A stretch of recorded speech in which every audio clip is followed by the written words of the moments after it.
दोस्तों नमस्कार, आपका स्वागत है टीचर्स एग्जाम स्टडी में। ये सामाजिक विज्ञान का जो है सॉल्व पेपर है आपका डीएलएड चतुर्थ सेमेस्टर का जो पेपर हुआ है उसमें सामाजिक विज्ञान के सॉल्व पेपर को देखेंगे। तो यहाँ पे 15 अति लघुत्तरीय प्रश्न दिए गए हैं और आपके जो 15 बहुविकल्पी प्रश्न दिए गए हैं इनमें से आप लोग ज़रूर कमेंट करके बताइएगा कि ये जो 15 बहुविकल्पी प्रश्न हैं उसमें से आप लोगों का कितना सही हुआ। उस आधार पर मैं आपको बता सकता हूँ कि आप लोगों का बैक लगेगा या आप पास हो जाएंगे। तो ये 15 जो क्वेश्चन है बहुविकल्पी ये बहुत ही इंपॉर्टेंट हो जाते हैं हमारे एग्जाम में। तो चलिए शुरू से देखते हैं इन क्वेश्चंस के आंसर को। तो देखिए यहाँ पे पहला क्वेश्चन है कि सत्यार्थ प्रकाश किसकी रचना है। तो जो सत्यार्थ प्रकाश है वह स्वामी दयानंद सरस्वती की रचना है। किसकी रचना है? स्वामी दयानंद सरस्वती। तो इसका आंसर ए सही हो जाएगा। दूसरा क्वेश्चन है कि जलियांवाला बाग हत्याकांड किसने करवाया था। तो जलियांवाला बाग का जो हत्याकांड है वो किसने करवाया था? जनरल डायर ने कराया था। तो इसका आंसर जो हो जाएगा वो दूसरा सही हो जाएगा। तीसरा क्वेश्चन है कि भारत छोड़ो आंदोलन कब प्रारंभ हुआ था। तो भारत छोड़ो आंदोलन जो है वह 1942 ईस्वी में प्रारंभ हुआ था। तो इसका आंसर जो हो जाएगा तीसरा सही हो जाएगा।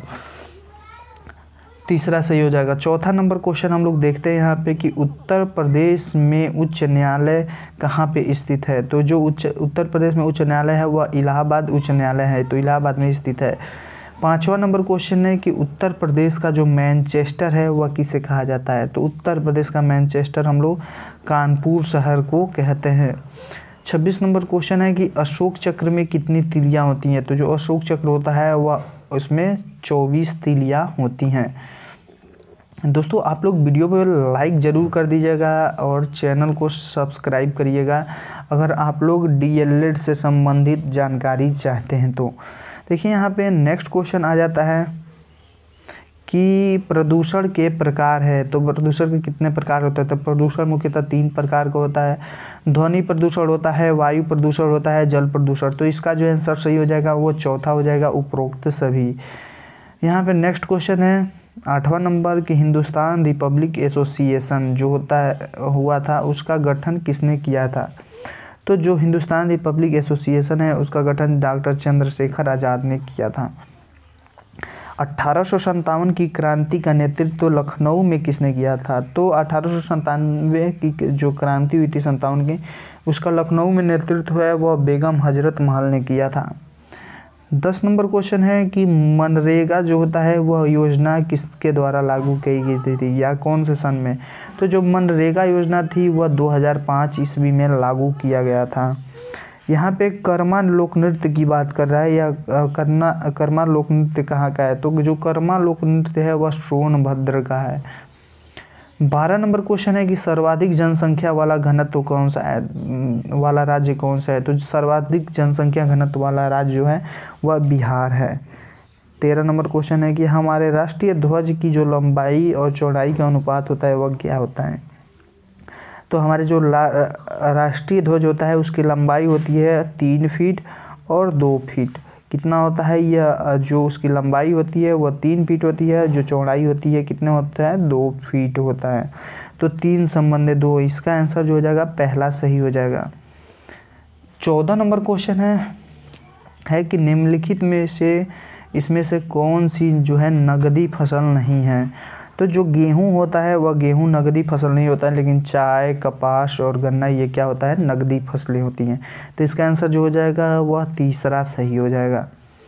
दोस्तों 15 नंबर क्वेश्चन है कि चौरी चौरा जो कांड हुआ था वह कब हुआ था। तो जो चौरी चौरा कांड हुआ था वह 5 फरवरी 1922 ईस्वी में हुआ था। इतनी जल्दी से हम लोगों ने 15 क्वेश्चंस को देखा है। तो आप लोग नीचे कमेंट बॉक्स में ज़रूर बताइएगा कि आप लोगों ने इन 15 क्वेश्चन में से कितना सही किया है। तो नीचे कमेंट बॉक्स में ज़रूर बताइएगा। चलिए देखते हैं अति लघुत्तरीय प्रश्नों को। यहाँ पे पहला क्वेश्चन है कि 1857 के विद्रोह के जो 2 असफलता थी उसकी असफलता के कारण को बताना है। तो जो 1857 की असफलता का कारण क्या था कि समय से पूर्व विद्रोह का होना। समय से पूर्व जो आपका विद्रोह हो गया था वह हो गया था समय से पूर्व हो गया था और उसमें कुशल नेतृत्व जो था नेतृत्व का अभाव था। कुशल नेतृत्व का अभाव था। चलिए यहाँ पे 17 नंबर क्वेश्चन है कि ब्रह्म समाज के मुख्य सिद्धांत को बताइए। तो जो ब्रह्म समाज था उसमें विधवा विवाह को ज़्यादा प्रोत्साहन मिला था, सती प्रथा का अंत हो गया था। चलिए यहाँ पे जेट वायुधारा किसे कहते हैं, 18 नंबर क्वेश्चन है, जेट वायुधारा किसे कहते हैं।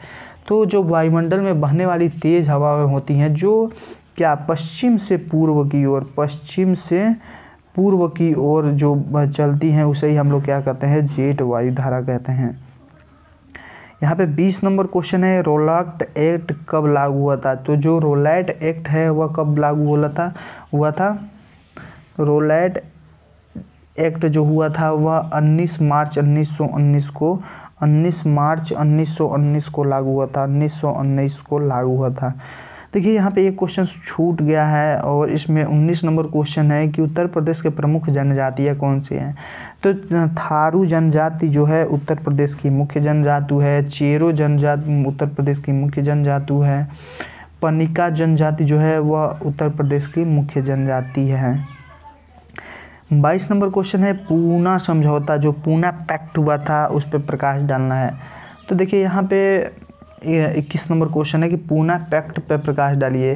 तो जो 24 सितंबर 1932 ईस्वी को, कब 24 सितंबर 1932 ईस्वी को आपका पूना पैक्ट हुआ था। इसमें जो मुख्य ये था कि गांधी जी और अंबेडकर के बीच कुछ समझौते हुए थे दलितों को लेकर, तो यही क्या होता है वह पूना पैक्ट है। कृषि पर आधारित 2 उद्योगों के नाम लिखिए। तो कृषि पर आधारित 2 उद्योग आपका हो जाएगा जूट उद्योग, कपास उद्योग, गन्ना उद्योग, ये कृषि पर आधारित उद्योग हो जाएंगे। चलिए 32 नंबर क्वेश्चन हम लोग देखते हैं यहाँ पे जल्दी से, और इसमें दे रहा है कि खिलाफत आंदोलन से आप क्या समझते हैं। तो देखिए खिलाफत आंदोलन यही था कि जो मुसलमान टर्की थे उसने इस्लाम को खलीफा मानते थे। इस्लाम को क्या मानते थे, खलीफा इस्लाम को मानते थे। और इसमें प्रथम युद्ध के बाद ये टर्की जो साम्राज्य था उसका विघटन हो गया था और उसके बाद मुसलमान नाराज हो गए। तो मुसलमानों ने कौन सा आंदोलन किया था, खिलाफत आंदोलन चालू कर दिया था। नेहरू रिपोर्ट को कब प्रस्तुत किया गया। 24 नंबर क्वेश्चन है कि नेहरू रिपोर्ट को कब प्रस्तुत किया गया। तो जो नेहरू रिपोर्ट था वह कब प्रस्तुत किया गया, 24 नंबर क्वेश्चन। तो 28 अगस्त 1928 को, कब हुआ था, 28 अगस्त 1928 को नेहरू रिपोर्ट को प्रस्तुत किया गया था। यहाँ पे कानपुर की लाल इमली जो उद्योग था वह किसके लिए प्रसिद्ध था, किस उद्योग के लिए प्रसिद्ध था। तो यह कपड़ा उद्योग के लिए प्रसिद्ध था, चलिए यहाँ पे नेक्स्ट क्वेश्चन है कि प्रथम गोलमेज सम्मेलन कब हुआ था। तो प्रथम गोलमेज सम्मेलन जो हुआ था 12 नवंबर 1930 ईस्वी को हुआ था प्रथम गोलमेज सम्मेलन। नेक्स्ट क्वेश्चन है यहाँ पे कि व्यक्ति के कानों की जो सामान्य ध्वनि सुनने की क्षमता होती है कितनी होती है। तो वह 60 डेसिबल होती है। यहाँ पे इस नेक्स्ट क्वेश्चन है कि अस्पृश्यता का अंत किस अनुच्छेद में वर्णित है। तो जो अनुच्छेद है वो अनुच्छेद 17 होता है, उसमें अस्पृश्यता को वर्णित है।